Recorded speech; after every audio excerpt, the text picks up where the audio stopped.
ঠাকুরগাঁওয়ে স্থিতিশীল রয়েছে সবজি ও মাছ মাংসের দাম, তবে নির্দিষ্ট দামের চেয়ে বেশি দামে সয়াবিন তেল বিক্রির অভিযোগ ক্রেতাদের। বিস্তারিত জানাতে পৌর শহরের কালীবাড়ি বাজার থেকে যুক্ত হচ্ছেন প্রতিনিধি M A Samad. Samad, soybean তেলের বাজারে স্বস্তি ফেরানো যাচ্ছে না, সিন্ডিকেটকেই দায়ী করছেন অনেক ক্রেতারা। প্রশাসন থেকে কি বলা হচ্ছে এই অভিযোগের পরিপ্রেক্ষিতে? তারা আসলে কি উদ্যোগ গ্রহণ করছে সেখানে?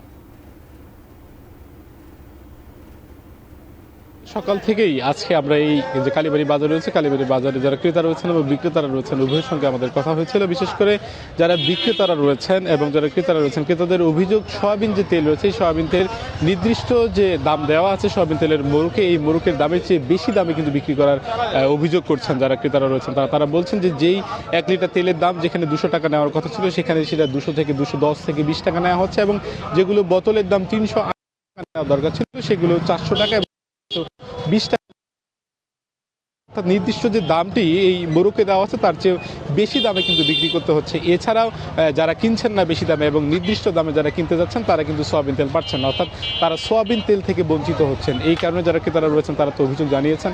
তারা বলছেন যে যাতে করে নির্দিষ্ট দাম লিখে রাখার পরেও যে বেশি দামে বিক্রি করছেন, এই ভোক্তা অধিকারের যেমনিভাবে একটি অলসতাকে তারা দায়ী করছেন এবং প্রশাসনের উদাসীনতাকেও কিন্তু তারা দায়ী করছেন। তারা বলছেন যদি বাজার তদারকি রমজানে বেশি করে করা হয় তাহলে এই ব্যবসায়ীরা তারা কিন্তু সেটি করতে পারবেন না। এই নিয়ে আমরা জেলা ভোক্তা অধিকার সংরক্ষণ দপ্তর যারা রয়েছে তাদের সঙ্গে আমাদের কথা হয়েছিল এবং জেলা প্রশাসক এর সঙ্গেও আমাদের কথা হচ্ছে। তারা বলছেন যে তারা নিয়মিত এই বাজার তদারকি অভিযান করছেন, কিন্তু যখন তারা বাজার তদারকি অভিযান করছেন তখন কিন্তু এই সয়াবিন তেলের যে সিন্ডিকেট সেটি তারা দেখতে পাচ্ছেন না।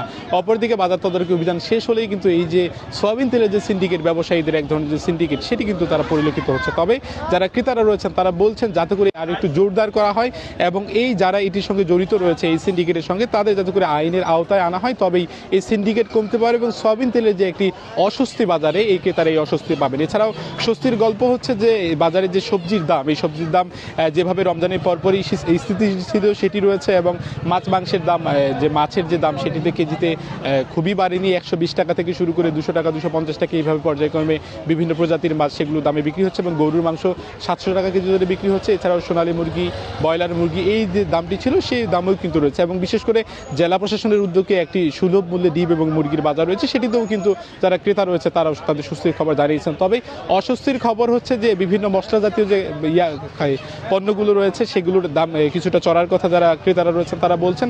তবে জেলা প্রশাসক এবং জেলা ভোক্তা অধিকার অধিদপ্তর তারা বলছেন যে তাদের যে নিয়মিত বাজার তদারকি অভিযান এবং বিশেষ করে সয়াবিন তেল নিয়ে আর যাতে করে ব্যবসায়ীরা কোনো ধরনের সিন্ডিকেট না করতে পারে সেটি নিয়ে তারা কাজ করবেন এবং এই বাজার তদারকি এটি আরও জোরদার করবেন। কবিতা।